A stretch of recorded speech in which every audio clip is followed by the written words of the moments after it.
Shalom saudaraku yang dikasihi Tuhan. Saat ini kita akan kembali mendengarkan cerita kesaksian yang datang dari Mongolia yang menceritakan tentang kehidupan seorang umat Tuhan bernama Eiji dengan judul Sebuah Mimpi yang Mustahil.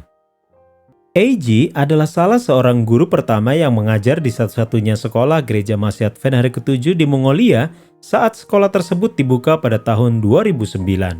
Ia baru saja lulus dari sebuah universitas di Mongolia dan tidak memiliki pengalaman mengajar di sekolah Advent. Tak satu pun dari guru-guru di sekolah ini yang memiliki pengalaman mengajar di sekolah Advent, dan mereka mengajar 13 anak di tahun pertama dengan penuh doa dan semangat. Saat ini, sekolah Tusgal memiliki 250 murid. Inilah kisah Eiji. Eiji mengajar di sekolah gereja Masih Advent Hari ke-7 di Mongolia, tetapi ia menginginkan sebuah pendidikan Advent. Ia bertanya-tanya, bagaimana saya dapat menunjukkan kasih Allah dengan lebih baik? Tahun demi tahun berlalu, dan Eiji menghadiri seminar-seminar tentang pendidikan Advent di Mongolia. Tetapi seminar-seminar itu berlangsung singkat, dan Eiji menginginkan lebih banyak lagi. Ia lalu berdoa. Dia memasukkan Adventist International Institute of Advanced Studies atau AIAS dalam doanya ketika dia mengetahui bahwa AIAS menawarkan gelar master dalam bidang pendidikan di Filipina. Namun impiannya tampak mustahil. Dia berdoa selama 10 tahun. Kemudian Divisi Asia Pasifik Utara yang wilayahnya meliputi Mongolia menawarkan Eiji beasiswa untuk belajar di AIAS. Eiji sangat gembira. Tuhan telah menjawab doanya. Namun ia tidak tahu apakah ia bisa menerima beasiswa tersebut yang hanya menanggung biaya pendidikannya. Ia masih harus membayar biaya tempat tinggal, kebutuhan sehari-hari, dan makanan. Ia juga memiliki suami dan 2 anak laki-laki usia sekolah yang tidak bisa ia tinggalkan. Mereka membutuhkan tiket untuk terbang ke Filipina, dan kedua anaknya membutuhkan biaya untuk belajar di sekolah Advent di sana. Eiji lalu berdoa dan terus berdoa. Impiannya tampak mustahil. Kemudian, ia dan suaminya memutuskan untuk melangkah dengan iman. Mereka menjual mobil dan perabotan rumah mereka. Namun, ketika mereka menggabungkan uang tersebut ke dalam tabungan keluarga mereka, uang itu masih belum cukup. Malam itu, Eiji pergi tidur dengan perasaan khawatir. Saat ia tidur, ia bermimpi.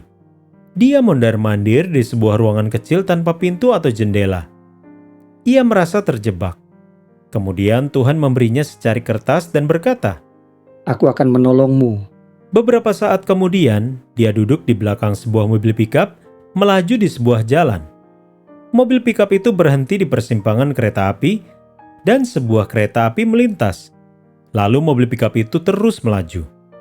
Eiji terbangun dengan semua kekhawatirannya hilang. Kata-kata Tuhan terngiang di telinganya. "Aku akan menolongmu."